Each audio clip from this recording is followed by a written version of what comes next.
Hello guys, I hope that you had a great start of the year with your family, with your friends, with your lovers, to whoever you want to spend it with.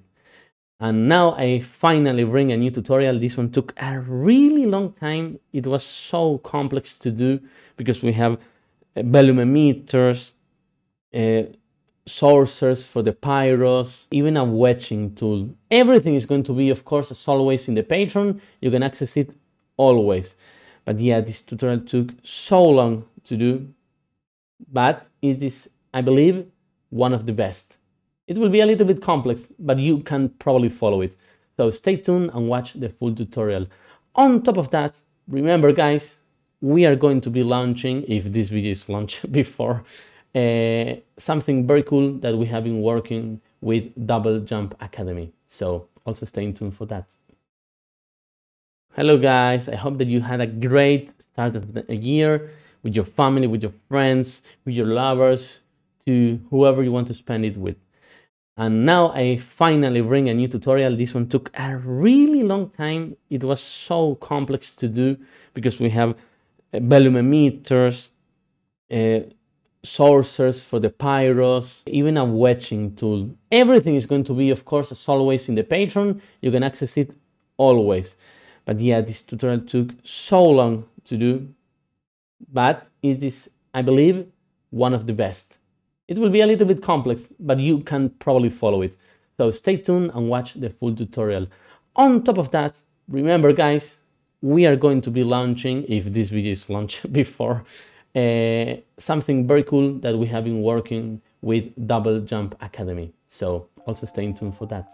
Guys, do you want to join a really nice server? We have tons of different channels. We have effects, modeling, loop dev, compositing. We will have resources for every type of discipline. I also have a Patreon page where you can support me. I have every single file, I have polls, I have even some tools, guidance. So if you are interested, you may have a look. Thank you. Okay, so we are in the scene, and in order to begin with this, as said before, we need to dive into two different tools, well, three in fact, that I made especially for this video. They will all be at the Patreon and for a really accessible price.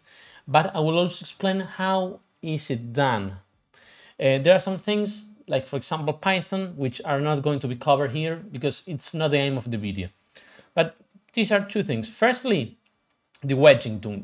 The wedging tool. This is the best tool I think I ever done because of the utility it has. And then the explosion emitter with the with also the explosion sourcers. But let's dive into the sub wedging tool first. So what is the source wedging tool doing? Well, basically what's doing is dividing all your sources into different tiles.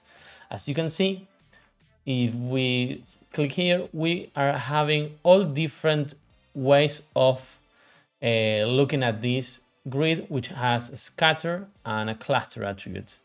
So this is how it works. We create a whole bounding box, we create a grid, and then we divide the grid into different sections, in this case 2 by 2. And then we can expand the boxes for the outer edge, and so on and so forth. As you can see, if I press W, this is what it creates. This is the original bounding box, and I can control all of this here. This is the outer edge, and this is the inside. This is an optional bounding box, which is smaller. It's just for if you want to be more contained. For example, you need I don't know, a custom bounding box for a pyro simulation or something. But what is this doing? So it has different options. The first one is just to have a grid effect, but we can also select a scatter, and we will scatter a couple of boxes, changing the seed. It will change how the boxes are distributed. Basically, it's doing a point here, a point here, and a point here, and it's just making a scatter based on that. Also, the BDB from particles. Perhaps it would be nice to show you how does this works. Let me just get rid of this, and let's see how this works with the option of the VDB from particles. So the VDB from particles, as you can see, it detects automatically. It automatically detects like all the segments there are based on a couple of variables. For example, the point scale. If we start reducing the point scale, we're going to have a lot more bounding boxes. But if we start to increase them, they will get divided roughly how we need them. Sometimes you got to play around with the settings until you have what you need. For example, 4 bounding boxes because there are 4 segments. This is also a really nice function. And also I decided to have a cluster attribute called Wedge in this case. If we visualize this, it looks something like this. And from the geometry spreadsheet, if we go to bottom, we will see that we have 0 to 9. So we have 10 bounding boxes. This one is the last one, which is the custom. If we dive in here and we reset this, we'll see that there is a number 10 here. And if we cache everything to disk, cache the static work items, we will see that we are going to start having all the different boxes from all the different clusters, which is pretty nice. It's all automatic and it's dividing everything. So how is this done internally? Let's go and explain with the grid first. So everything which is yellow is basically the most basic stuff. Everything else is a little bit more advanced. So to begin with, we're getting the geometry, and we're also having the option of computing the velocity if we need it. In this case, it's just a grid. This is where the collisions go, and this is where the scatter goes. And this is an optional region to wedge. So, firstly, we get this. This is the geo, this is the scatter of the points, this is the collider, and this is the scatter. And then from the scatter, we are getting this. In this case, we are calculating on the right side a bounding box. It's just a bounding box of where every single item is. And we are also having optional, but this is always on, and we're trailing. Why are we trailing? Because let's say this is animated. So let's transform this. And let's say this rotates and translates from this frame to this other frame. It goes something like this, right?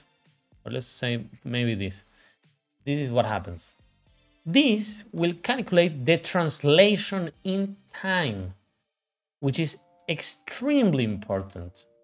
It is extremely important to have this because perhaps this moves and your grid scatter doesn't work, and this is the only way to actually manage to do it. So let's just show you this. You will see that it accounts for time space modifications, and it actually moves from one region to another precisely. So you will have all your points stored here. Of course, there are other ways. For example, the scatter, as you can see, this also works, and the custom, which is the one we had before. The only problem with the custom is that, as for now, I got to do this. But as you can see, it accounts for the translation. For example, this one. Boom. Perfect. It gets all the required transformations. So let's disable this and let's move inside. So after doing this, this is a simple trail where I'm getting a lot of boxes. This is the box. This is the switch because I'm not getting the box in this case. I'm not getting it because I'm using the grid method. Then I'm trailing this over time and I'm shifting it. Then you are not going to see anything because everything is overlapped on top of each other because there's no translation whatsoever. But let's just do this simple translation, no rotation. And let's just go upwards, nothing else. So we will see that we have this, which is perfect. And this is the box trail. The second step in this madness is to actually just do a bounding box and an overall bounding box. As you can see, this is where all my points are going to be stored. And this is the padding we are using. This padding is stored, if we go into grid, it is stored here, it's this one. If we go higher, we go higher there. Then we're just going into here and we're doing two different things. Firstly, we are getting a grid. This grid is what we had before, where we are determining how many options we have. Let me just split this top and bottom. No, we're not going to be able to see this. Let me just go here and let's here off plane tab copy. So we can have this one right here so we can see everything.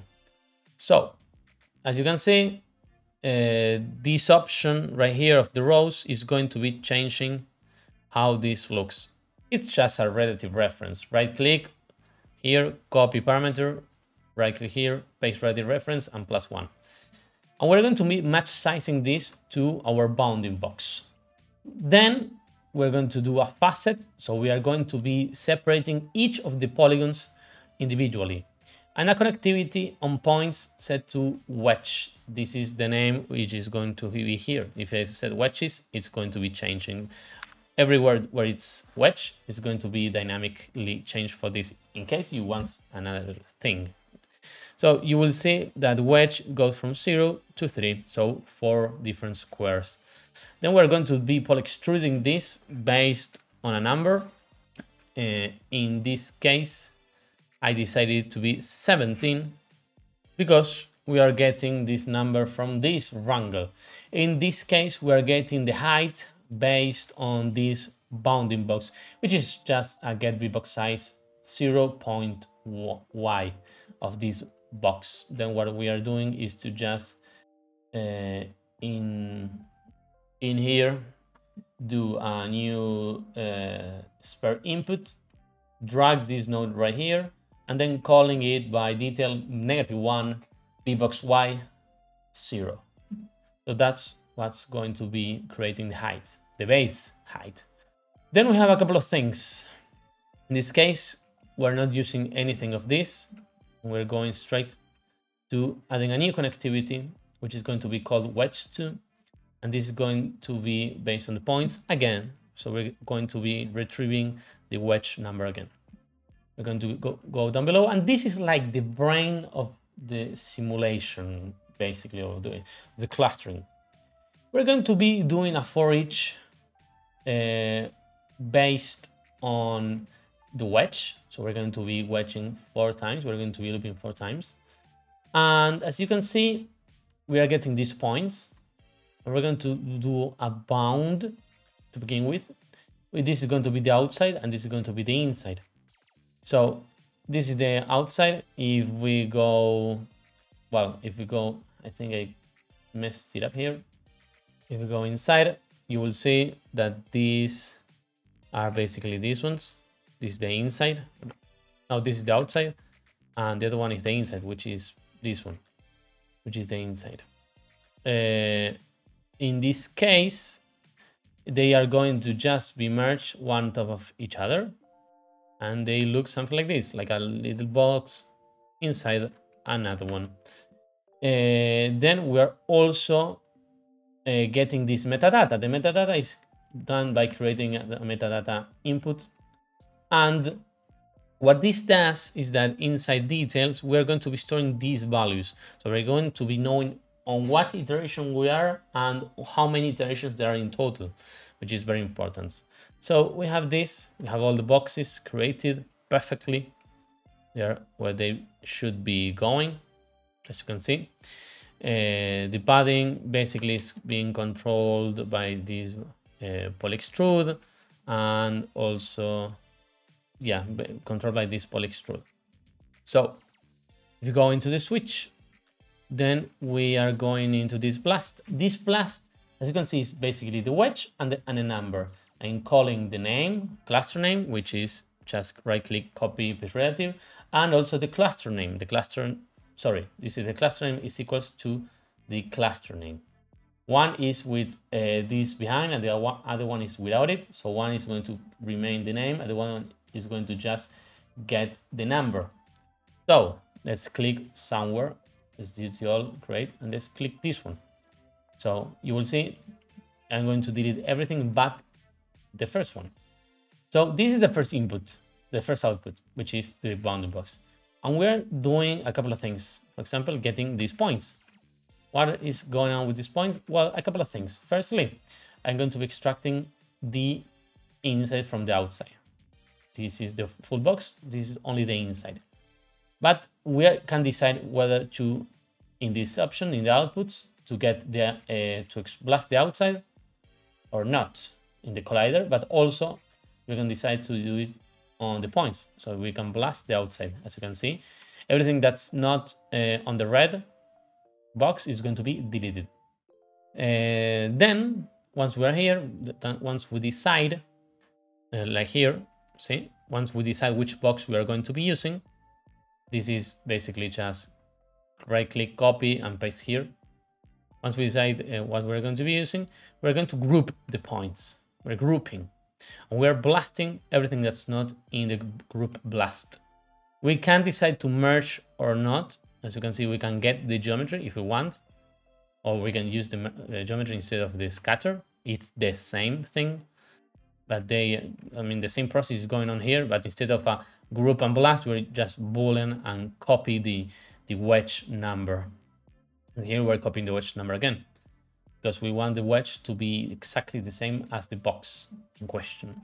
And this is very nice. It's a way to get the inside, and from the inside we are calculating the distance, as you can see from the edges, from the primitives. So this is the first one, which we are calculating the minimum input, which is -5. In this case, if we visualize it, is basically creating a gradient. And we have this batch attribute composite, which is a node which is just open on the inside. Basically, all it's doing is getting all the point attributes intrinsic into an array. We are excluding everything that's not this, because we don't want to multiply. I mean, we just want to keep this. We're splitting everything based on this. So these are going to be, we're going to have the position, the UV, the normal, the mask. And we're going to be splitting everything. And the mask is going to be this one. We're going to be multiplying this mask. And for every single, basically for every single attribute, for every single element in this array, we are going to be having, we're going to be basically removing the values we do not want and injecting them into the point attributes we want to edit. These are going to be the ones we're going to be editing. So basically, I'm just keeping the mask. Then these are all the values I want to edit. I'm going to store them into a temporal value. I'm going to be creating a temporal value, not storing them there.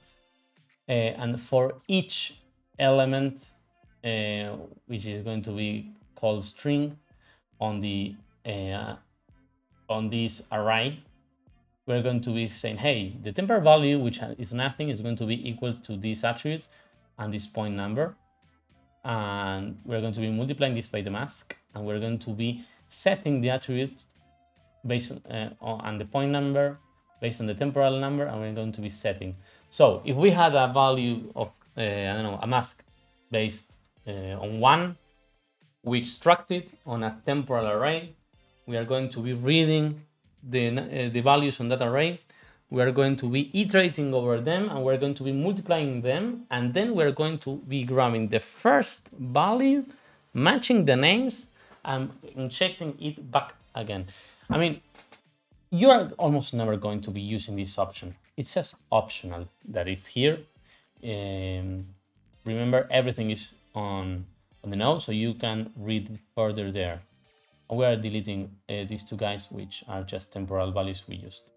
Then we're going to be deleting the groups we created before, because I just don't really need them anymore. And we're going to be getting the wedge, because we lost it. In this case, the num iterations, so the total number of iterations, is going to be stored into here. I'm basically just getting this one right here, and we're getting the number of iterations. In this case, is 4. So we are going to be storing it here. Beforehand, it wasn't here. This is a nice value to have. And this is a visualization which what we are doing is to creating a singular wedge, and we are just getting again the meta and the number of iterations and creating a wedge called wedge, and should call wedge, which goes from 0 to this detail -1. The only reason why this is done is because I just want to get the points here, which is very useful for me to have them in order to visualize. You don't actually need them if you're creating a tool from scratch, but if you're going to be using the tool and you are guessing what is this doing, it's basically because of that. And these are all the points. This is how it's done. What else? Oh, well, okay, the optional bounding boxes is just getting the points we got before, getting a box and repeating the process. The same process is created here. It's exactly the same, but with different values. There's nothing else. The optional bounding box, it has just the outside because the inside is not going to really matter all that much anymore. As you can see, if I just increase this, it's going to extrapolate the big box. And a really nice one, which I showed you before, is the one which is VDB from particles. This is a really nice workaround, which is, if I'm not mistaken, yeah, on the right side. So this is all the core of the process. We're getting the points. We're doing a VDB from particles. We're going to be converting this into polygons. We're going to be setting the names. This is another node which is super easy to make. It's creating the names. As you can see, there's a bunch of them. We're creating a class attribute, and based on the class, we're going to be creating a name attribute, which is going to be stored right here. So as you can see, we have a lot of names here from piece 0 to 48. And the measure fracture, what's going to be creating is a way to disable this based on the bounding box. As you can see, the only thing I'm doing is to multiply the bounding box, which I got here, get bin box 0, the x, y, and z, where I'm going to get a singular value. And if that value is bigger than the volume, bigger than the bounding box threshold, it's basically going to be split. In this case, I chose this value, which is this one right here. And we're going to be creating a new connectivity, which is going to be the same wedge, which is just a copy of this one right here. It's the same. And we're going to be transferring the data. So, as you can see, now the points do have a new wedge number. Amazing. What else? Well, the same thing. We're going to be getting for each and just creating the boxes. In this case, we don't need a metadata. We do not need them right here because we already know this is already just looping over the oh my god, I forgot the name, over the class attribute, over the naming. And as you can see, I'm just doing it right again here. I'm just getting these boxes, and all I'm doing here is to just get the inside, which is a little padding here, and the outside, which is as usual. And the same process repeats all over again. There's nothing really different. The collider, as you can see, it's just the boolean, wedge, and extrude volume if we want it. On the collider, we can extrude the volume or not. Right here, we can extrude or not the volume if we want it, which is also being creating a collision. And this is out if we want it. There's no really a reason why not to use it, as far as I'm concerned. And this is the visualizer. The visualizer is very nice. I'm getting the boxes, and I'm choosing which option I'm using, what I'm visualizing. In the visualizer, which is on the main, I can decide to just get the inside, just get the outside, as you can see, or that way around. I can, if I go further around here, I can go and move the objects around a little bit, which is basically just the exploded view. different type of exploding view, which I'm just changing the scale of the orientations, and I'm exploding based on the wedge value. And here I'm just merging the points and the colliders. Okay, I'm getting, all I'm doing is to getting, yeah, I'm getting this one and this one exploding and not exploding, and I'm extracting the transforms basically so I can just copy and paste the points where they belong if they get exploded. As you can see, no, not this one, they will get moved because I'm getting this box and this box, which is exploded one, A and B, and I'm extracting the position. And if I just copy the points, it will just work. And just to finalize, there are a couple of things which are very useful. In this case, there is a button. Remember, this is not a Python tutorial, but if you click source, file cache, and source collider, these will all get linked automatically. So when you can also choose here, and if you save to background, whether it is a time dependent and simulation or not, you can have them stored into your disk, which is very useful. This is all it's doing, is doing one batch at a time and creating a wedge value, which a wedge count equals to this number right here. This is automatic, and you are going to be saving so much time. Now, this tool took me, I think, a little bit longer than the one before, mainly because having the values correct is a little more difficult, but it's overall easier to understand. So this tool is actually very nice. It consists on a couple of tools inside each other, and this is the sub Vellum explosion emitter, which is a great tool. It's a great tool which creates a source with color, with disturbance, which are the values that you actually need. And how do you use it? Well, you don't need to think about it. You just create the initial shape. It's going to be sending it right now. There we go. It creates a point with a start frame equals to 101 in this case. Oops. You can change this. You can do whatever you want here. And a direction. Both of these guys combined are going to be having a Vellum emitter. Now, this is not doing anything because it's just a source. There's nothing else. But we can make it work. We have a base setup. Now the base setup brings two different solvers for the Vellum and one singular solver for the Pyra. You can of course change this for whatever you want. But let's dive in here. Now let's go into the Vellum. Let's show you how this works. So the Vellum basically grabs the value which is shown here. See, this 101 is linking there. So if I change this to 105, you will see they will get created again. This will change to 105, and this will also change to 105. It's automatic, and it will blast on first frame. This is going to be just a simple Vellum simulation, which is going to be enough for our explosions. We don't need much else to work with. So later on, we have different types of explosion sources. We can retime this to whatever we want. We can offset it.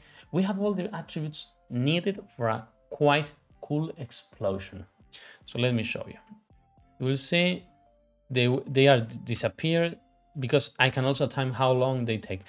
And look how nice this looks. This is our source. Pretty nice. And we didn't do anything. It's all preset. And then the explosion simulation, of course, is going to take a little bit longer, but I'm going to do perhaps 15 frames. Let's go 15 frames forward. So as you can see, with this setup, we can have a really nice explosion. So let's do just a pyro bake to see it better. Let's do a scatter. Let's also do fire. Let's compute everything. Let's also compute this. Let's just go lower res for the time being. And the masking should be, I don't know, something like 10 again. So we already have an explosion. In the video, of course, these values, which are default, are changed, and they will be delivered on the final version once this video is uploaded. So how is this all working? Let's go from the very beginning. Let's delete this because we don't need it anymore. Let's dive inside here.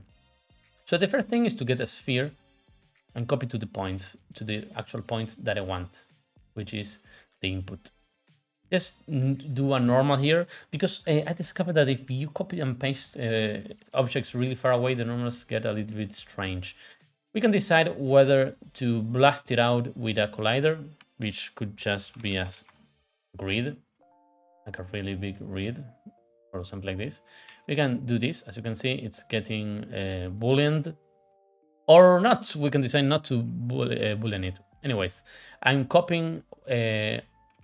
If we watch this closely, you can see that the normals get destroyed a little bit here, and they will actually be a problem if we don't fix them. So I'm copying all the attributes but the normals, and I'm just recalculating the normals. We can also do a clip, which is just a little bit easier. Then we do a polyfill, and we do a patch. The polyfill has a patch group, and this is filled with triangles, and we're doing a patch, and the patch is equals to 1. This will be useful later on. We're also calculating the distance from the point direction, and as you can see, it's just it's just pointing basically where the sphere is, where the point is. Let's just show you real quick. Right here. So this is the point, and the direction is going right here. So I'm promoting the attribute this to this max on detail on maximum. I'm not deleting the original. I'm doing the same for the minimum.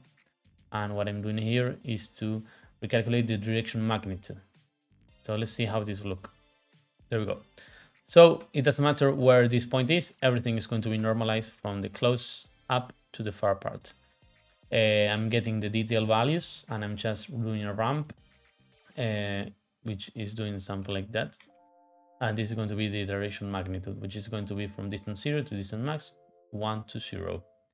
This won't change because this is linked. But if we go here, and let's just visualize for a moment the proxy shape, and let's keep this here, and let's just do the same as before, which is tier paint tab copy. Let's type in. We'll see that on the main shape we can move around the shape a little bit. Very nice. So this is how it looks, and basically changing the gradient on the point bob. This is the most crucial part, I believe. We are doing a bunch of things, which is basically getting a contrast of the spikes, how spiky this object is going to be. And remember, we can decide what to do. So look at the amount of control I'm having, which is a simple gradient right here and a gradient right here. So let's dive in. There are a couple of things going on, which is pretty simple. I'm getting the position, and I'm getting the normals. The normals are pointing outwards. I'm doing a noise. The noise, of course, if we just go in here and change the noise, the amplitude is going to be doing something like that. And if we change the offset, it's just going to be changing the direction of the points. What else? Now that I think about it, I could optimize this a little bit more before the delivery. But anyways, we get this point value here. What it's doing is then fitting this from -1 to 1, because this goes from -1 to 1, and fitting them to 0 to 1. I'm doing the ramp, which is the spline of the spike contrast, which is this one right here. And I'm multiplying the normal, which is normalized, with this noise, which is the first one we did, the mult spike, which is just a value, which I believe, yeah, this is not doing, I mean, you are not going to be able to change this because this is not linked, but you overall don't need it either because you're going to be using the noise to change this. Len, we are also saving this noise as a mask. You can see this is the mask we have. Then we are doing the direction magnitude and a blend. So this blend is actually very interesting because we can blend from either to have the red part being 1 and the blue part being 0, or having everything being equally 1. So this is a very interesting function, which is basically just changing the mix of these two guys together, which is 1 or this mask right here. We multiplied by this bias.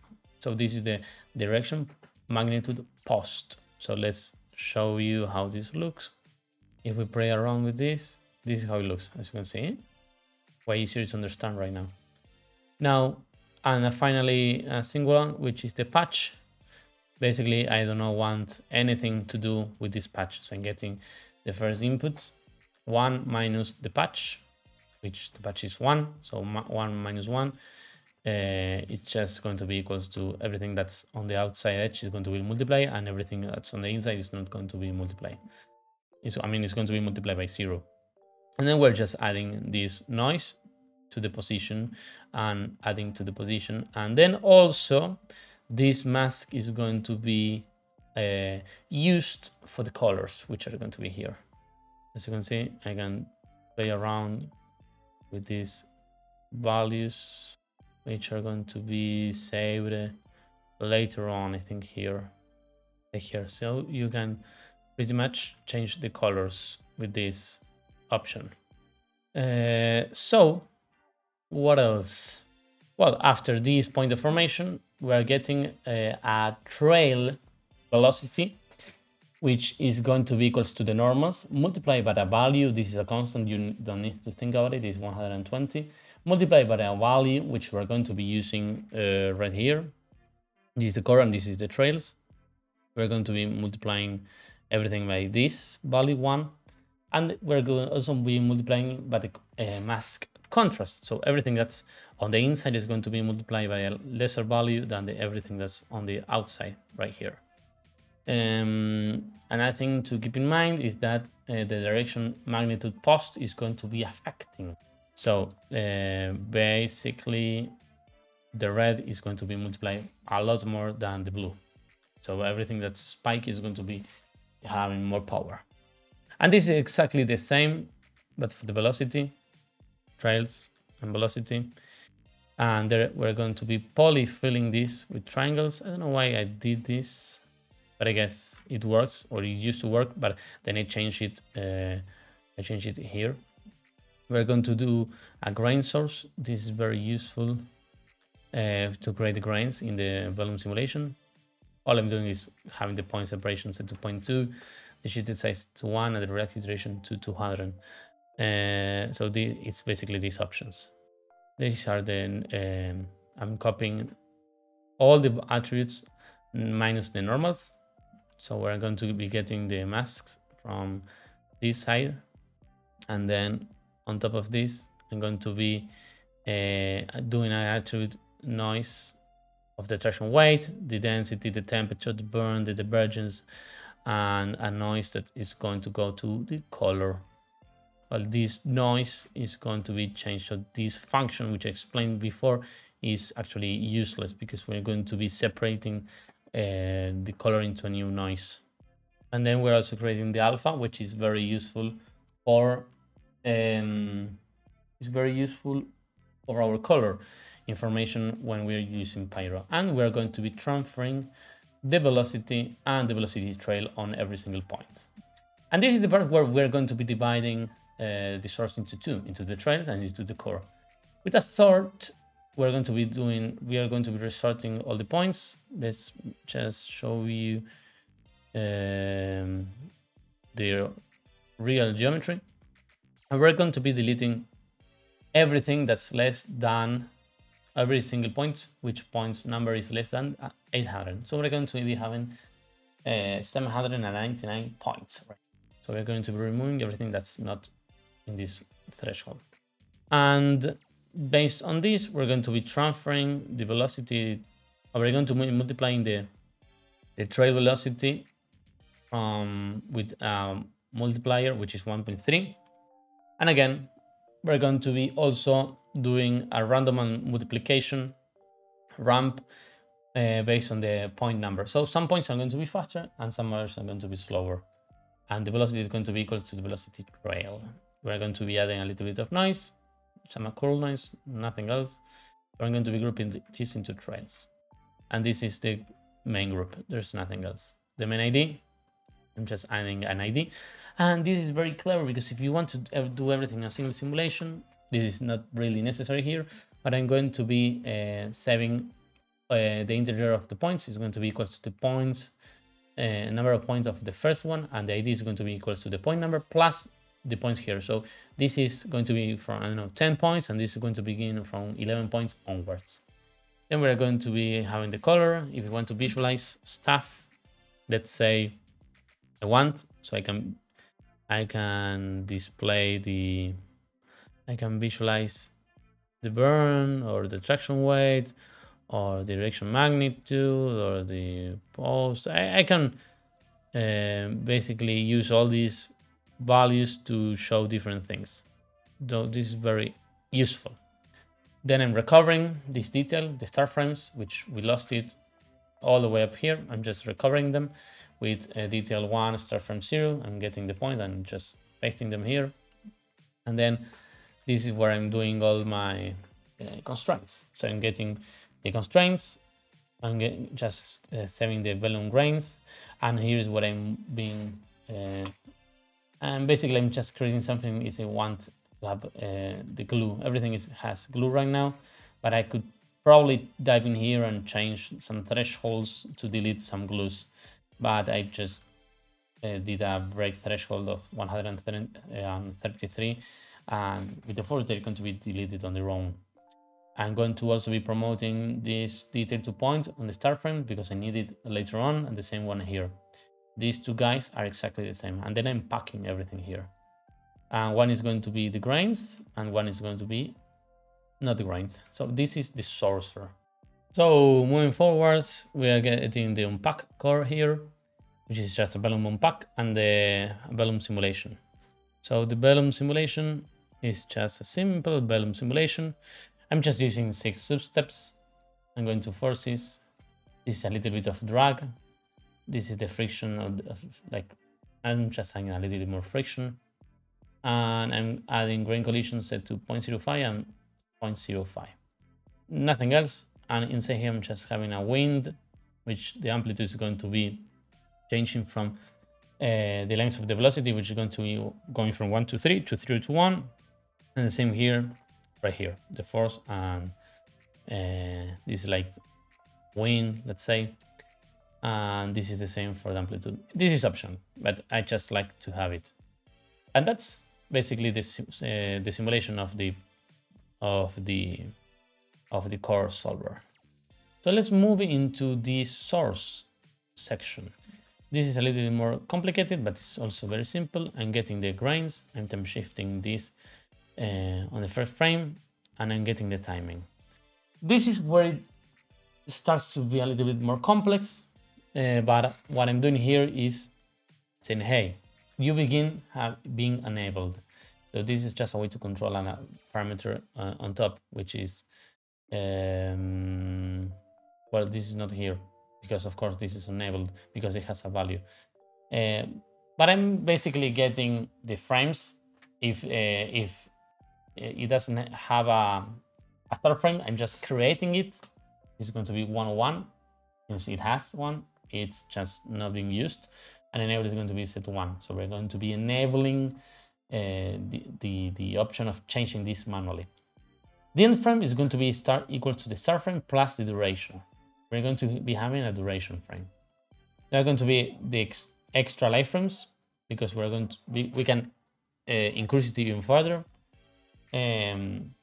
This is the attraction weight, like it's like using the attraction weight to increase the life, and the frame duration, which is not properly written, it's also a way to increase it even more.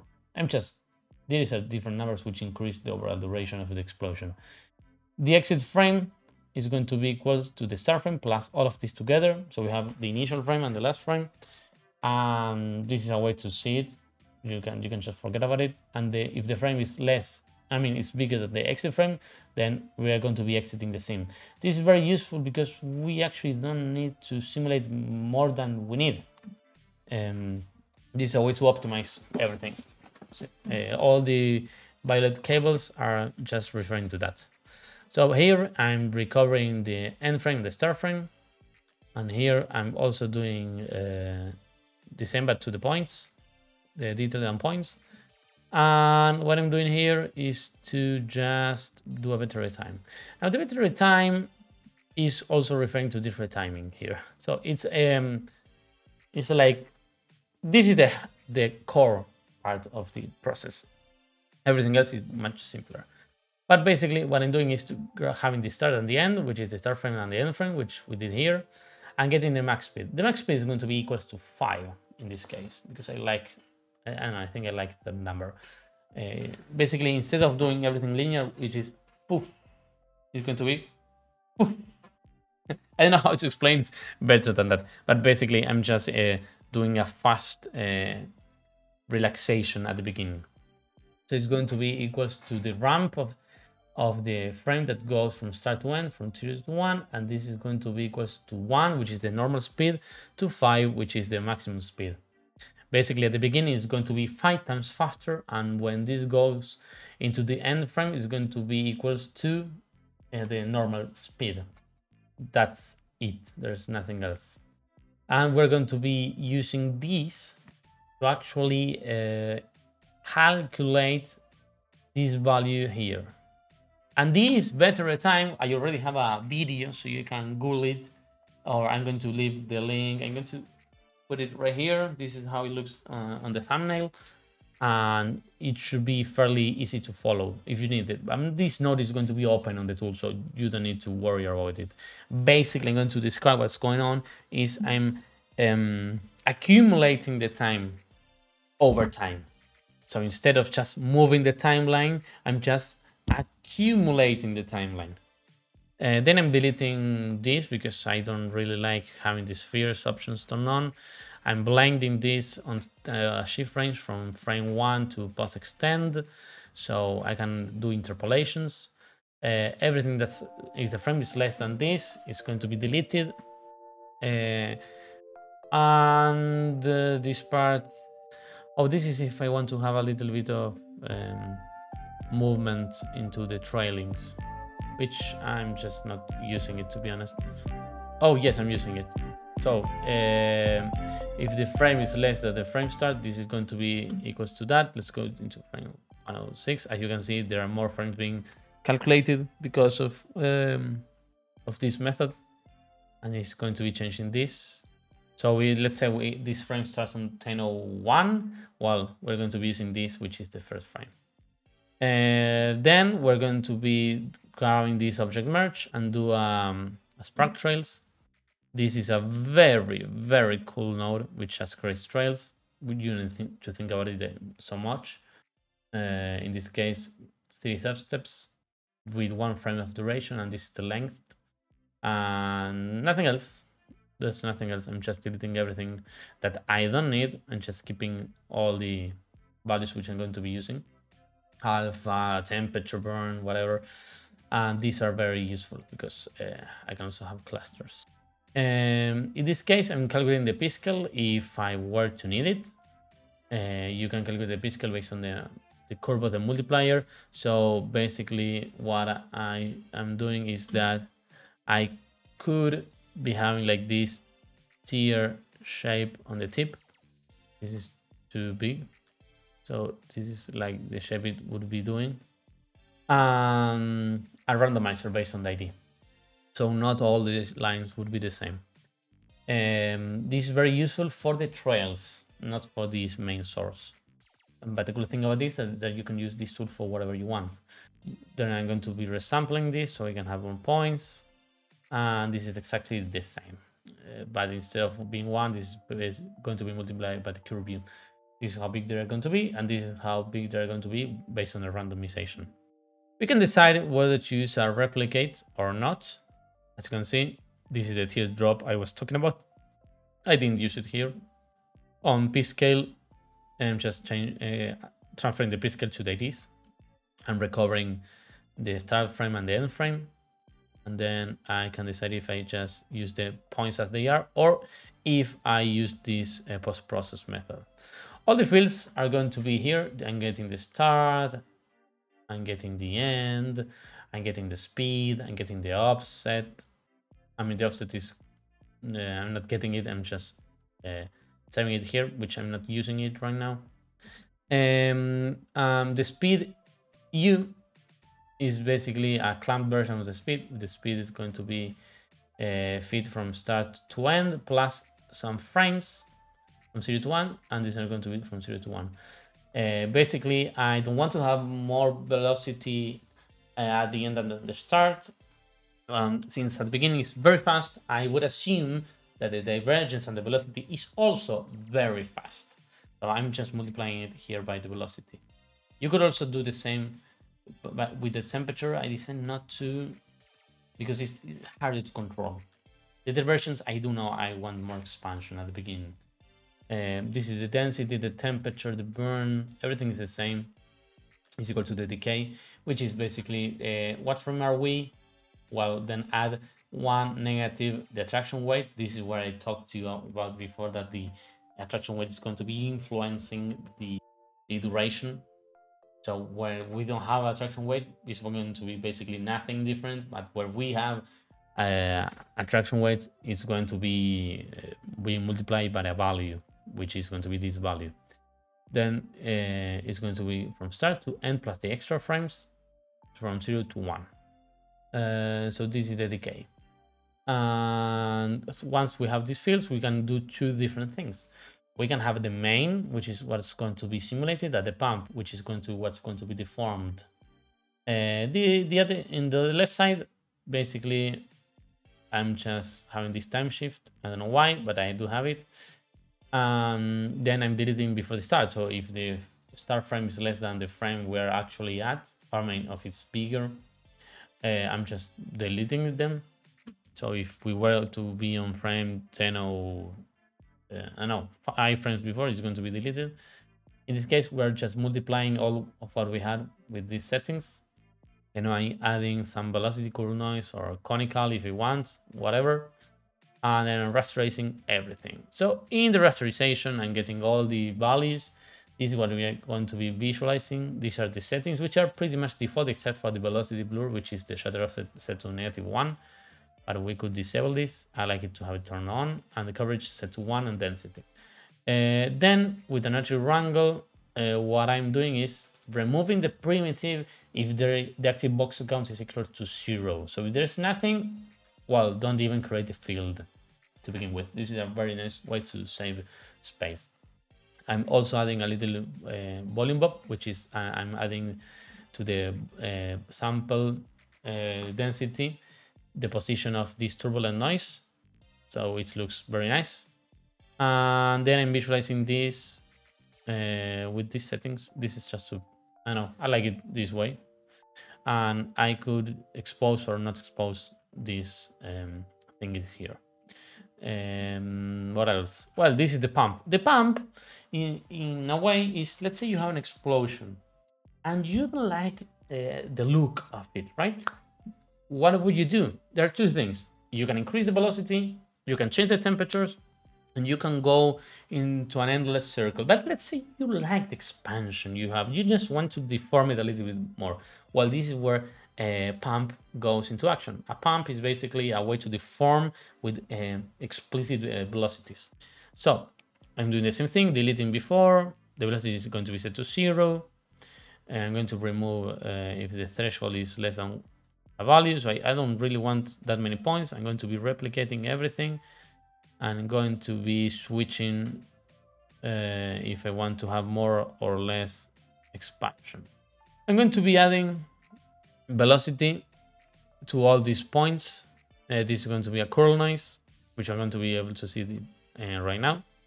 The pump, the B pump is going to be equal to the velocity, and we're going to be rasterizing this pump, a B pump, and the velocity, I mean the field we're going to be able to see is the pump.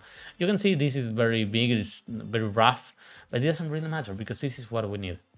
I'm going to show you right now. So the same trick, visualize, and whatever. So this is done as for now. But we have these visualizers. So we have one for the pump and one for the main. So this is a grid I'm using and matching the size on the middle, and I'm deciding what to use on when. So I'm going to be also scattering points on this guy right here, and I'm going to be volume trailing this. So these are the velocities of the main. Very, very nice. We can also do it on the grid. And this is how they look. This is the box, and this is how the velocities look. And the same goes for the pump. Now the pump, you will see they look more swirly because this is what we want to have, a swirly noise. In right here, in this tool, we do have the option of just changing this to main pump velocity, pump velocity.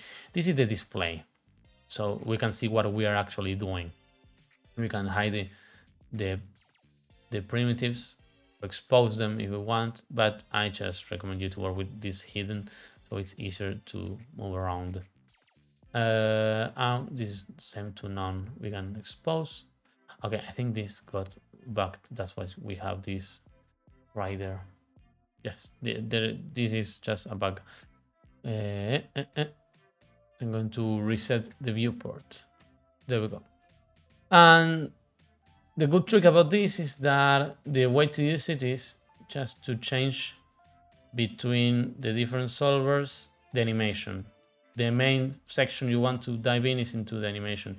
You will see the first one is going to be lasting whatever it needs to last. It's going to last 9 frames. The second one is also going to be lasting 9 frames, but I'm going to be extending this. I'm going to be changing when this begins. So it's going to begin 10 and 6 frames forwards, and the pump offset is going to be even longer. And this is the blast. This is the main one. You will see on sourcing we have all this value, the density, the diversion, the velocity, and here we just have 1 of density, but 10 of the diversions and 3 of temperature. In this case, what I did is to have 15 and 2, so way more divergence, even more. The pump, all the values that I showed you before are here. This is the noise we're doing for the pump. These are the noises which are being doing for the main velocity. Everything is properly organized. The only thing that are changing is the animation and perhaps the shape, if I want or not, trailings, which I showed you before how they are done. These are all the outputs what I'm getting. There's nothing else. Finally, but not least, on this Pyro solver, I'm getting this voxel size, this amount of substeps. The resizing is going to be extrapolating to the new velocity tiles by velocity, because sometimes this can get really problematic, you know, when we have fast velocities. On sourcing, we're going to have density, temperature, burn equals to the flame, velocity here, divergence, and we're going to have color, CD, and alpha. This is the way to add color. If you have CD and alpha on the source, you are going to be needing this, exactly as shown right here. On fields, we're going to have a little bit of dissipation, not much more. This is the normal buoyancy, the flame expansion, and on advection, this is the best method. Just do it like so. It's going to be advecting way better. The look of your simulation is going to be way better. And this is what I'm exporting. You can do whatever you want here. Inside here, we have a pump. I had to add it here because outside there was not an option to. So I get the velocity pump. The target is going to be the bell, and the pump mask is going to be the pump. That's how it is. And I have 2 disturbances. One which is block size 0.4, one is 0.2. The control field is the speed, and the speed is basically 10. There's not much more. And this is all the setup. Okay, so let's explain what's going on in this scene. It's pretty easy now that we know how to do this. So, firstly, I'm creating a Heightfield. In this case, it looks like this. It's just a simple Heightfield. I'm adding a simple noise. I just changed the element size. From camera, it looks something like this. I just place a camera. Then I'm resampling this by 4. So I have instead of 250,000 4 million, and I'm doing an erode. The erode is just a simple. The erode is just a simple erosion that has these values, the post smooth, and I change the seed, remove water layer from input height, and nothing else. Start frame on 101, and I'm freezing on frame 10010. I'm also saving this volume. I'm just saving this as a VGO. So in order to have this here in case we need it for example, making textures. Then I'm converting the Heightfield. You will see why. It's just so we can have the high res terrain. If we go here, this is the resolution. So there are a lot of polygons here to work with. And with the frustum, which I already explained on many videos, what I'm doing here is just, well, blasting everything that's outside the camera frustum. Let's dive inside real quick to show you what's being done inside. So this tool is, well, it's a little bit complex, but the only thing that's going on here is a simple boolean. I'm grabbing the box, which is placed on these coordinates on the positive x and also the negative z. Then I'm grabbing the front, which is this one. This will be the front, which is on the coordinates, and the back, which is at the far part from the coordinates. I'm promoting these 2 points, and then with the primitives, what I'm doing is making this somehow work with the scale. And with a simple wrangle, all I'm doing is transforming the background based on the group with these values here. It basically says, hey, if your group round is equal to 1, then subtract this or subtract this. And then the padding is, well, it's just adding the padding. This is the padding I'm using, which is 1.7. Then the final thing that you need to do is go inside here, grab from NDC position, from NDC and position again, and grab your camera. This is going to be your frustum. Then with your frustum, you can do whatever you want. In this case, I think I grouped the polygons. No, I grouped the points, and then I blasted everything that's outside the points. I'm also painting a mask, which we're going to be using later. And this mask is just something like this. It's near the camera. It's where I want to have like a different type of material. And I'm editing some points like this one. I'm smoothing some other ones so it's easier on the camera because I didn't like one feature of it. And this is the overall high poly resolution. Then I'm doing a resample, so I can reduce it to 250, converting to polygons, doing the same exact frustum thing, but with less polygons, extruding the volume, and doing a collision. This is a tool I have, but all it's doing is to just doing a BDB from polygons. This is set to 1.5, 1.5, and it is exactly the same thing as having the fill interior and calling this collision. That's all I'm doing there. Then I'm saving this collider. So having these two things together, this is the ground. Moving to this section, what I'm doing here is to grab the collider, blasting the collision, and having this, I'm doing two things. Firstly, I'm doing a curve. This curve is going to be generating a point. I'm blasting the 0, and I'm saying, hey, you will be active equals to 1. And with these points, I will be basically creating some points that will, I'm going to be activating the points on the left side, which are these ones. So I'm painting some places where I want to have the explosion. I'm normalizing this. I'm having a normal on points. I'm scattering. And then I'm saying, hey, you will initialize with your start frame set to -1, and you are going to be inactive. And also the wedge is going to be equals to the point number. So it's going to be random. Then in the solver, this is the essential part. Let's just show you the active, if I'm not mistaken. Yeah, the active. You will see that as time goes by, side points will start to get active. As you can see, that's how it works. These are the points, 9 unconnected points. I don't know, I think, what's this? Oh, this is something else. You can ignore this. So with a time shift set to the last frame, I'm going to have some attributes, which is going to be the active and the start frame right here. How did I do this? Okay, firstly, on the first input, this is the first input, which are the points. I'm going to each frame, each previous frame, storing or retrieving the start frame and the active. So at the very beginning, it won't do anything. Then on the second input, which is the point, I'm going to be transferring the data. As you can see, this is what I'm doing, transferring the data. What data? Well, the active. And on this wrangle, I'm going to say, hey, if your active equals to 1 and your start frame is equals to -1, then your start frame will be equals to the frame, because you will be having an active frame, but your start frame will be also equals to 1, and you will be changing. Once this is changed, you are never going to be changing the start frame again. So you will see that the start frame will start changing as they get activated. That's all I'm doing. I'm saving this with the Wedging Tool. What did I do here? I chose scatter.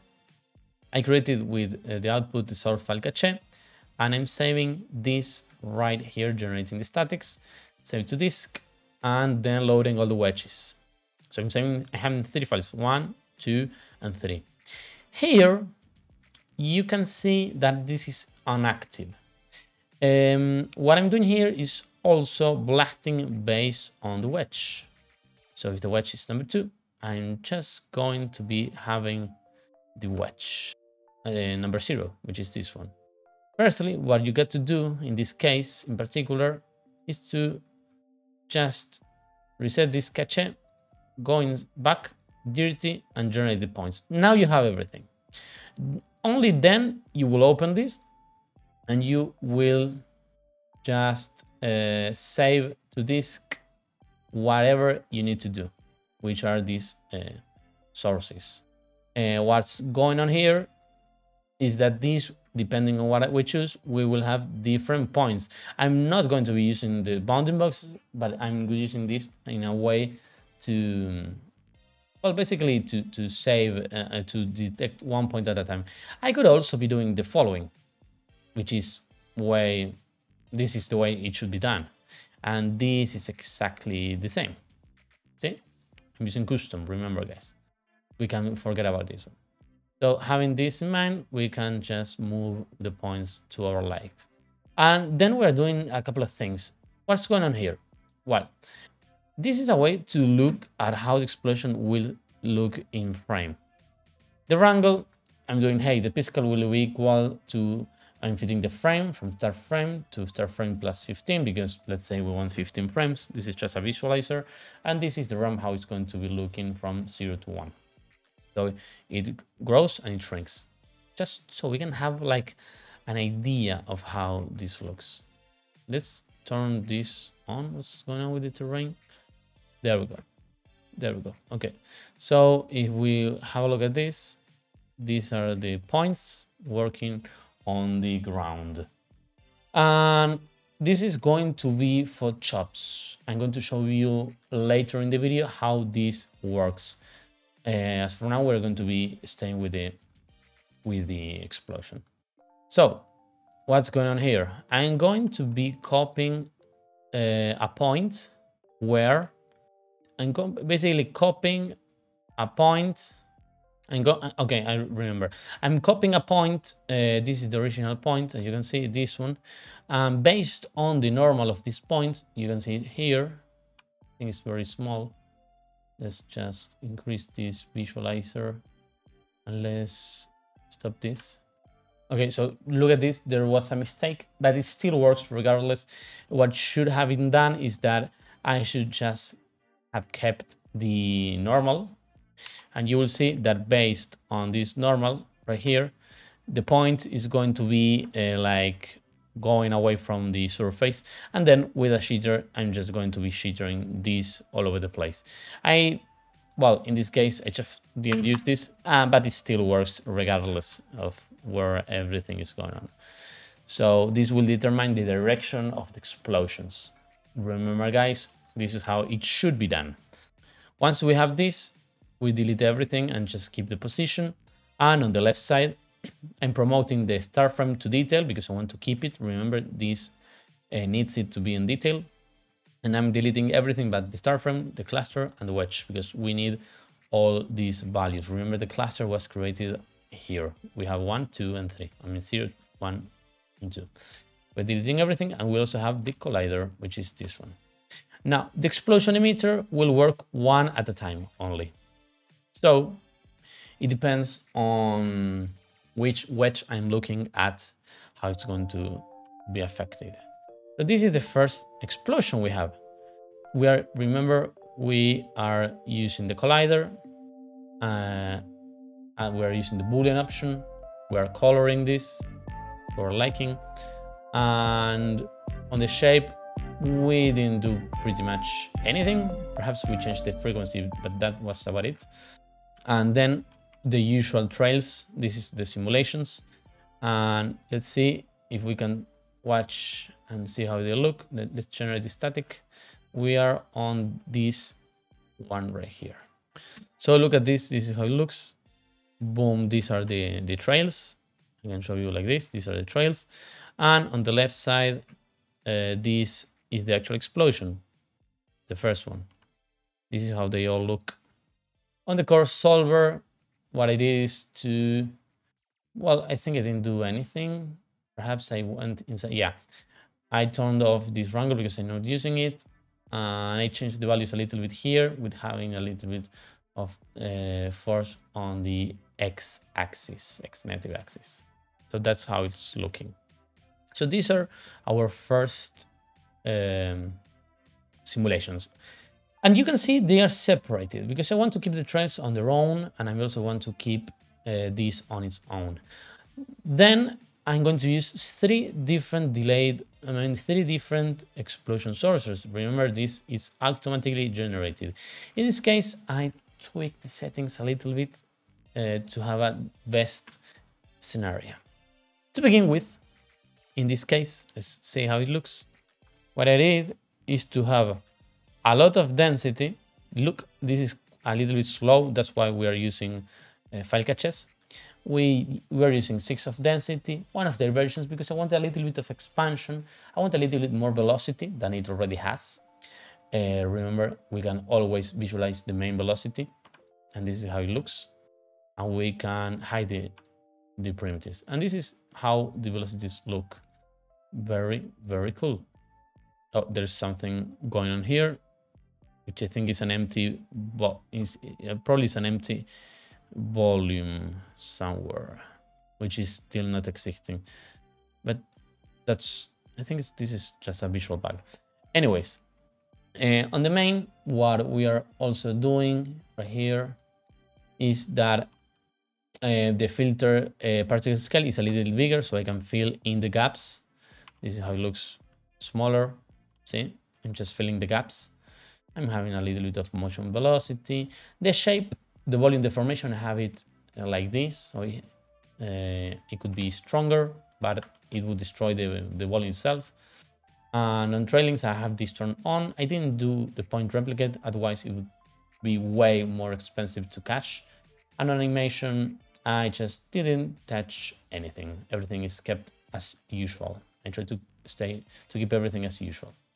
The frame duration is 9 frames. Now, the key part is on this one, on the delay blast. The delay blast is the post-explosion. First is the impact, and then is the expansion itself. Now, look at how they look. So, no density, because I don't need density. I just want divergence, a lot of it, and temperature, also a lot. I'm going to be visualizing the divergence, and I'm going to be covering the attributes based on temperature. You will need temperature for this. On the pump, look at this. I'm expanding the pump a lot. If I go and visualize the pump velocity, it's going to be appearing a couple of frames later. You will see it is pretty much everywhere.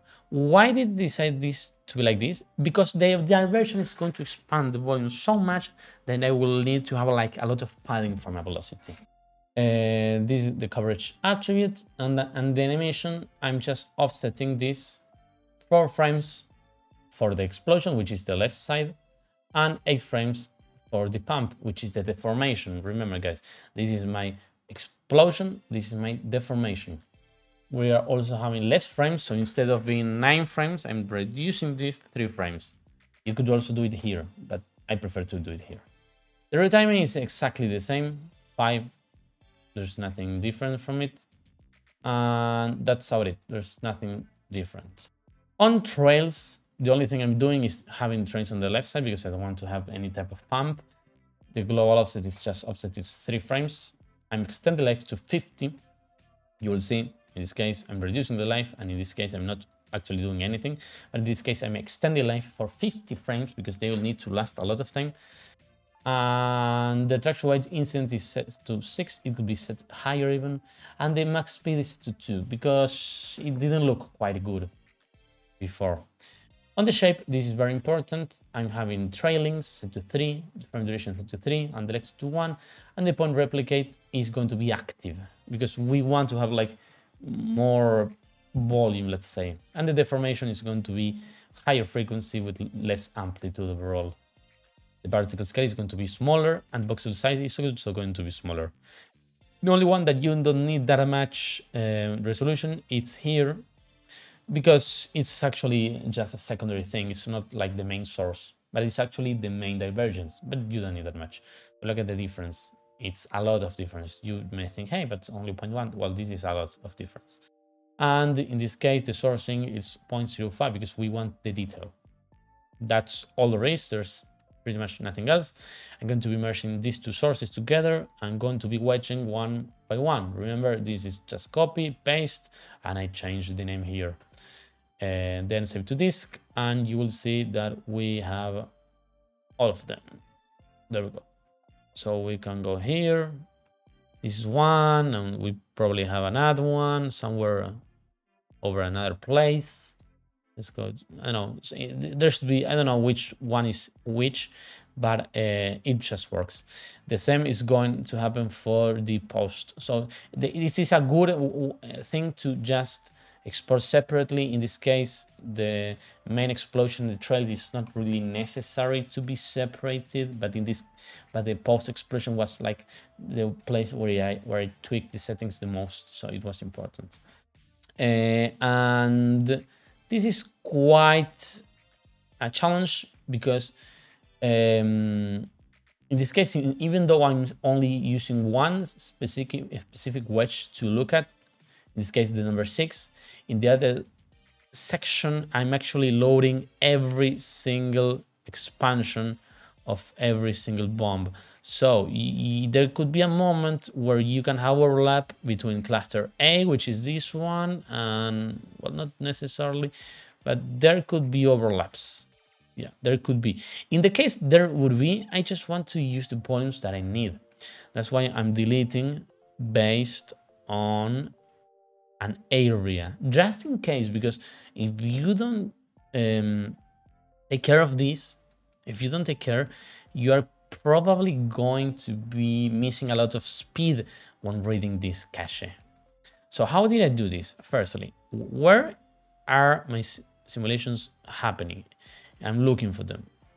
Okay, so I'm using this one, and I already know for a fact that this happens in a time span. So if I trail everything, I resample this so it's easier. Look at this, we don't need so much resolution, just 8. So I'm resampling this and doing a time shift. This is the whole box that happens. I'm basically doing 3 train increments and train 100. And then I'm converting this to a BDB, converting this to polygons, fusing all that I can, because I had a lot, and doing a bound with a lot of it. And this bound is going to be driving this deletion. And this deletion is just going to be grabbing the bounding box of this null. It's going to be grabbing this one. Oh, it changed it somehow. Okay, it's going to be grabbing this bounding box and it's going to be deleting everything that's not selected. So if we were to have anything elsewhere, it would be instantly deleted. And this is what we get. Once we have this, we could probably do a new cache. I just didn't like the option to do so. It wasn't really necessary. And it's actually very fast. So it's just a couple of frames. There's nothing to fear, let's say. And the simulation, in this case, let's just organize this a little bit more. Oops. And the simulation has a little bit of tweaks. It has a little bit of wind on set positive. Not so much buoyancy. I'm extrapolating this as usual. The temperature is lower to 0.1. Well, these are the settings of the intervention, set to 2. On the advanced, the fields to reset are going to be called bell and temperature, because this is what I don't want to miss.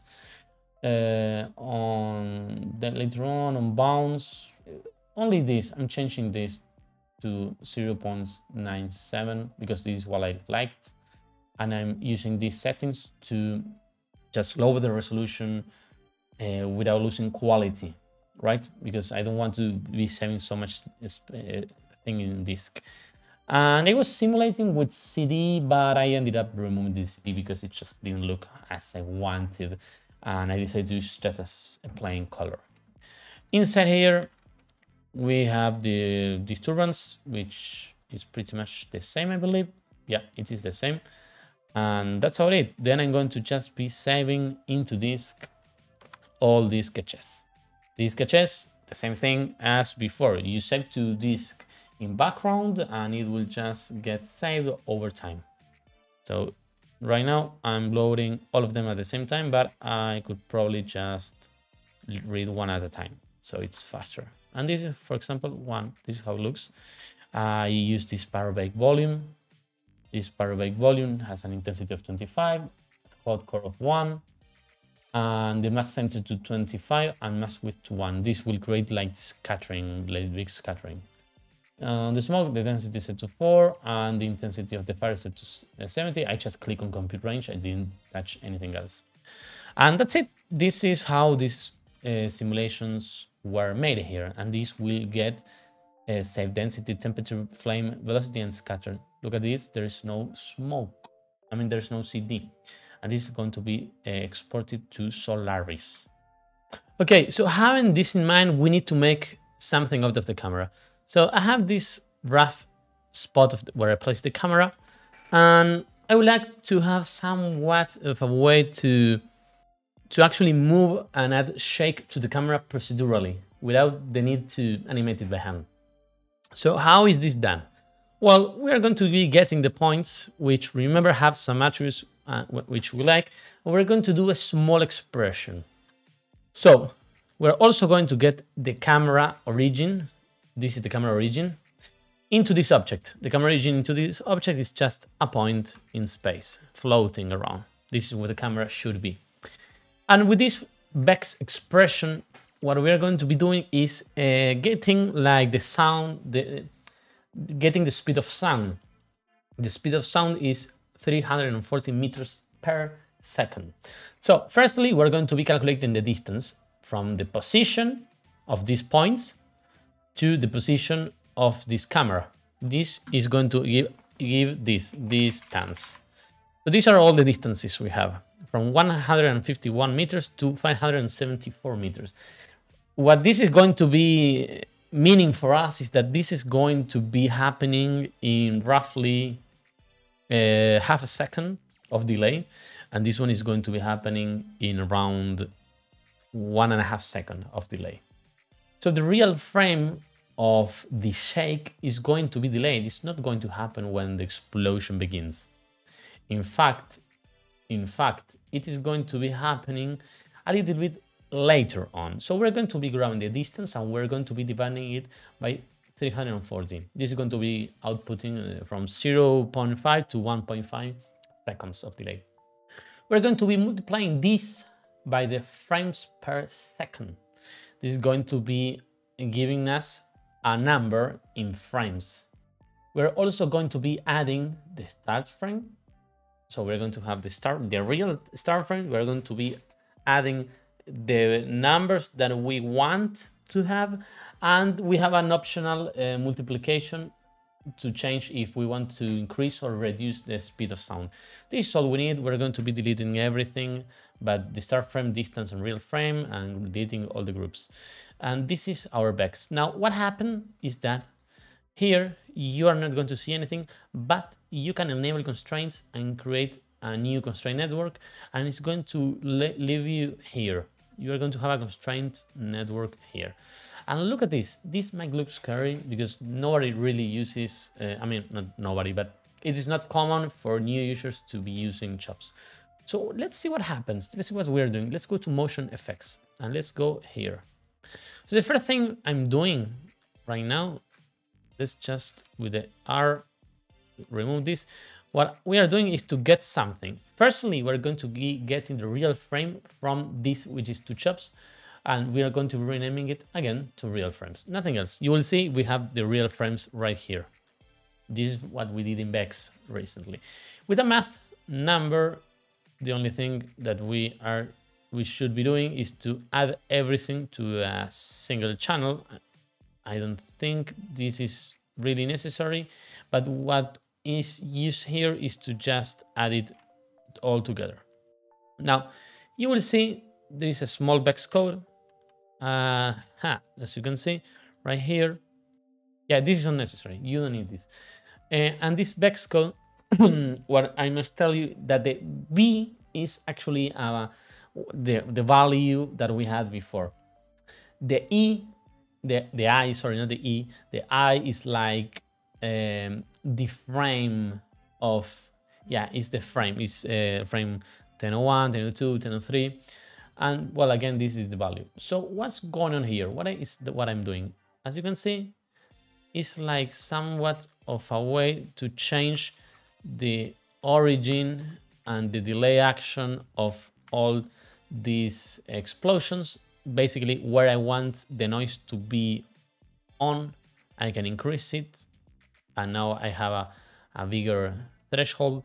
But basically this, I'm having a ramp, which is this one. And the value which is going to be using is, hey, I want the frame, and I also want the value. The value, remember, are the frames. The frames will have a pre-roll. So we are going to have some frames before the explosion. And they are going to go from the frames to some frames after. And they are going to be all remapped to 0 to 1. This means that if you were to have anything around here, let's say we grab the frame, this one, I think is 1080 something, and we go 9 frames before, or 1 frame before and 5 after, and we fit this from 0 to 1, it will just go lower and stay here near the ground. So we are basically normalizing everything to activate the noise. This is what we're going to be doing. Then this noise, I mean this math, combining the channels to maximum, is going to be just merging these guys together. As you can see, it works and makes everything a single channel. This is called a channel.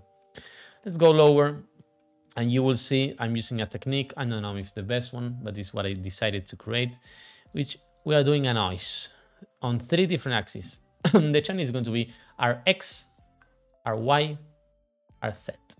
These, if you look closely, are these ones, Rx, Ry, Rz. We're going to be using this to add different types of noises. As you can see, I can change each axis individually, which is very nice to have. And we're going to be a math operation. You will see immediately that only where I have these noises is where I having this only where I have these activation points is where I'm going to have these noises. So this is already a win. Going lower, we're going to have a really low resolution noise, which this noise is going to be doing the camera all the time, something like this. And when the explosion happens, it's going to be moving on top of that noise, the other one. Not only that, but let's say we want to spring this, so it has like a sort of delay. It smooths out everything, but it also has a delay. So look at the difference between this and the other one. And you will see now we have two noises, and we can merge roughly both of them, combining the chops. So we are going to be combining all the channels, matching by name. So we want to keep the names. And this is going to be by RX, RY, and RZ. So we're going to be combining all these channels by name, adding them. That's what's going on. And we're going to be adding a little bit more of a spring. You can play around with this. And this is essential. In order for this to work, you need to get the world space of the camera. This is automatic. When you do the constraint, this is the first thing that you get, if I'm not mistaken. And then these are the current frames and the math. We're going to be just modifying these attributes and match by channel name. All of these guys together will output you these different channels, and the camera will end up moving. And this is the final camera. Super nice and excellent way to do chops. So finally, the Solaris section we were all waiting for. Firstly, we get the camera. In this case, I beg the camera, but you will be getting your camera. Secondly, just to show you how this looks, this is the whole scenario. Very nice. We're going to be getting the explosions. These are all the explosions. I'm just getting, well, the file cache, reading all the wedges. And we are assigning the materials. You can see this is extremely fast to pre-visualize. And the shader is just a simple Karma Pyro shader. This is a new one, and it works flawlessly. All I did was to basically copy the settings. Density 4, scatter 30. Look at this. Look at how fast this is. So yeah, we can do a lot of things with this. We can lower this. We can make it stronger. I think it was a 4. I don't remember the number, the real number. 3. We can even change the colors to whatever we like. Very fun. It's actually pretty cool to be able to change all of this. We can even have maskings. This could be useful. And the smoke, we can change the smoke color to whatever we want. And that's all we need to do. This works for everything immediately. We're going to be turning this off for a moment, and we're going to go to the ground. Well, and let's turn this on instead. This is the ground. This is the high poly ground. Remember, guys, I'm always aiming to scene, round, and I'm trying to be as organized as possible. In this case, I forgot to change the name, but you should call these explosions. Now, the material library of this is quite complex, let's say. I'm going to just disable the displacements for a moment. And this is the whole texture. Remember, guys, you can get this at the Patreon. So, what's actually going on here? I'm going to try to explain as easily as I can. So, there is a mask in the middle. This is the first thing we got to do. Standard surface. Oh, this is already there. So we can pre-visualize this mask. This mask looks something like this. Firstly, this is, remember what we painted at the very beginning of the Heightfield part, the part that we want one material and the part where we want another material. So everywhere we have this connected. Here, we're going to be using two different sets of displacements and two different sets of materials. This is the very first thing to keep in mind here. So we have a dirt material and we have somewhat of a rocky material, if I'm not mistaken. We can have a look at this. This is the cliff material. This is the cliff material at the bottom, and this is the rocky at the top. I'm using the Karma Hex Tile Tree Planner. So let's try to have a look at how this would look. You will see, if we get real close, that we are actually not being able to see such a pattern. It's very hard to see a pattern. I believe, yeah, I'm trying to guess what the pattern is. It's a little bit confusing for me, which is good, because otherwise we would be seeing tiles all over the place. So let's try to find this rock. Where is this rock at again? Here. See, I think, yeah, these are the same rocks here. But the tile is in such a way that we cannot really see where it is. So there are a couple of things. This is out of the box. I didn't change anything but the scale. So if we go to 3, the scale would get very small. And even so, even still, we don't really see a tiling feature anywhere. If you go 32, this is getting big, and 16 is what I used. We can randomize some stuff here and there. We can change the seed or the rotations. We can have a lot of contrast. Perhaps with contrast, we would be able to see the edges. Yeah, now we see it. You see there, these are the hex tiles. Okay, so this is like how they are getting rotated. If we put 0.5, everything is going to have like a fall-off, which is this one. We reduce the fall-off, I think we're going to be getting the same effect. So I can see the, like here, yeah, no, not so quite. And we can change the exponential and triplanar blend to something else. But yeah, out of the box, this works already pretty much okay. So this is the first thing. If we do this for the texture, then we add the roughness and just a standard surface. And then if we merge these guys with this mask, which is this one, you will see that this mask has some gradients. This is super easy. All that I did is firstly get the normals of the surface. Then I'm separating the Y normals, so everything that's pointing upwards is white, everything that's pointing downwards is black. This is, I use a ramp, so everything that's red is pointing upwards, everything that's blue is pointing sideways. I'm just getting the red, which is the white right here. No, sorry, the blue, which is this part right here. And I'm inverting it. And then with a remap, I'm remapping it to something that I like. This is okay for me. I just want to keep it from 0 to 1. And then I'm multiplying this with our mask, which is painted. See, now this is turned off. And what I'm doing here is that I'm mixing the materials. So what are the first materials? We have a couple of things going on. Firstly, out of everything, we are having the usuals. Our rocks with our stones. They are merged by everything but this. So we have all the displacements. Secondly, I'm just using this mask.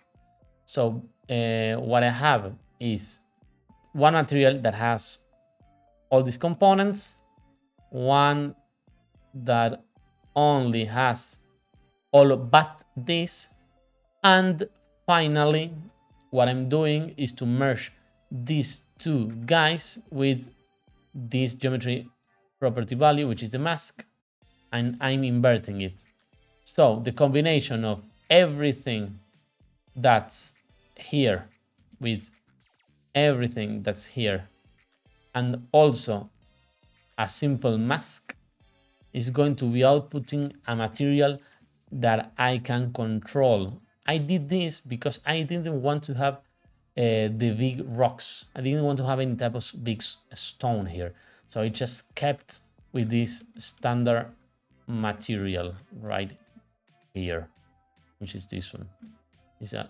What I did is to change the scale. As you can see, this is 44, whereas this is 16. That's all that I did. I changed the scale of the triplanar. This, which is a reference, just Ctrl-Shift-Alt-Click. And the combination, I did exactly the same combination that I did here. And I tried to stay and do the same thing for the displacement. The displacement is just the same texture set to color and the displacement, and just mixing the displacements with exactly the same idea. Mix, mix, mix, mix, and another mix and mix. See that the masks are connected equally. What else? I think there's nothing else. Yeah, there's nothing else. So all the textures combined together looks something like this, where here the size is different. It's just a different texture overall versus the other one. So let's see what happens if I just show you this. You will see we don't have anything here, and on the other material we have a usual material where I don't really like the scale of these features right there, but combining both of them, only keeping this, I get good features here, but also good features here. It's just, it's very hard to tell when you're not working on your scene. In this case, it was necessary. You could just use these two textures and one displacement and merge everything here. I decided to use this method to blend between different materials and scales. With displacement, let's have a look at this from camera, and let's add a camera physical light. The camera physical light, awesome addition. You will see that there is a sun and that you can start changing stuff like the blur of the ground, to change the altitude, and it's actually incredible. Look at this. This is already beautiful. Then we can also work with the azimuth. I don't know how to really say it.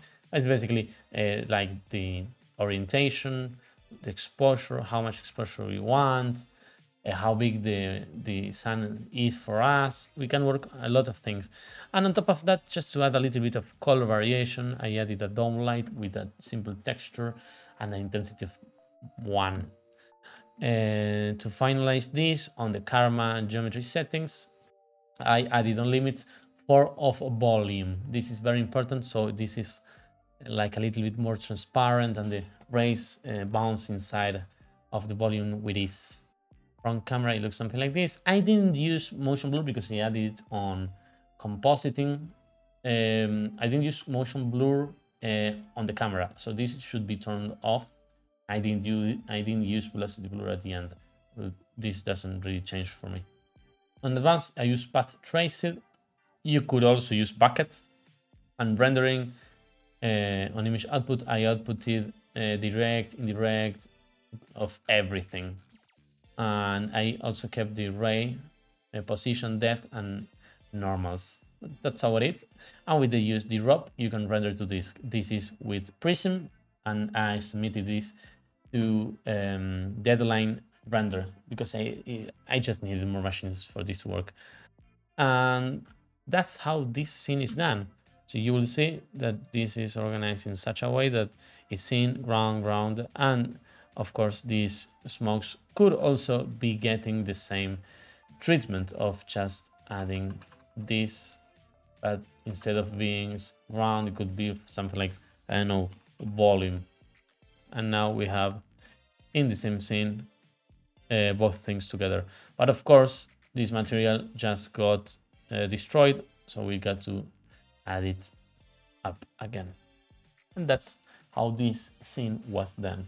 Combination of everything that's here with everything that's here, and also a simple mask, is going to be outputting a material that I can control. I did this because I didn't want to have the big rocks. I didn't want to have any type of big stone here. So I just kept with this standard material right here, which is this one. What I did is to change the scale. As you can see, this is 44, whereas this is 16. That's all that I did. I changed the scale of the tree planner. This, which is a reference, just Ctrl-Shift-Alt-Click. And the combination, I did exactly the same combination that I did here. And I tried to stay and do the same thing for the displacement. The displacement is just the same texture set to color, and the displacement, and just mixing the displacements with exactly the same idea. Mix, mix, mix, mix, and another mix and mix. See that the masks are connected equally. What else? I think there's nothing else. Yeah, there's nothing else. So all the textures combined together looks something like this, where here the size is different. It's just a different texture overall versus the other one. So let's see what happens if I just show you this. You will see we don't have anything here. And on the other material, we have a usual material where I don't really like the scale of these features right there. But combining both of them, only keeping this, I get good features here, but also good features here. It's just, it's very hard to tell when you're not working on your scene. In this case, it was necessary. You could just use these two textures and one displacement and merge everything here. I decided to use this method to blend between different materials and scales. With displacement, let's have a look at this from camera, and let's add a camera physical light. The camera physical light, awesome addition. You will see that there is a sun and that you can start changing stuff like the blur of the ground, to change the altitude, and it's actually incredible. Look at this. This is already beautiful. Then we can also work with the azimuth. I don't know how to really say it. It's basically like the orientation, the exposure, how much exposure we want, how big the sun is for us. We can work a lot of things. And on top of that, just to add a little bit of color variation, I added a dome light with a simple texture and an intensity of 1. To finalize this on the karma geometry settings, I added on limits 4 of volume. This is very important. So this is like a little bit more transparent and the rays bounce inside of the volume with ease. From camera, it looks something like this. I didn't use motion blur because I added it on compositing. I didn't use motion blur on the camera, so this should be turned off. I didn't use velocity blur at the end. This doesn't really change for me. On advanced, I use path traced. You could also use buckets. And rendering on image output, I outputted direct, indirect, of everything. And I also kept the ray position, depth, and normals. That's how it is. And with the use the drop, you can render to this. This is with Prism, and I submitted this to deadline render because I just needed more machines for this to work. And that's how this scene is done. So you will see that this is organized in such a way that it's scene, ground, and of course these smokes could also be getting the same treatment of just adding this, but instead of being ground, it could be something like, I don't know, volume. And now we have in the same scene both things together. But of course, this material just got destroyed, so we got to add it up again. And that's how this scene was done. Thank you guys for staying for the whole tutorial. I hope that you like it. And as always, thanks for watching.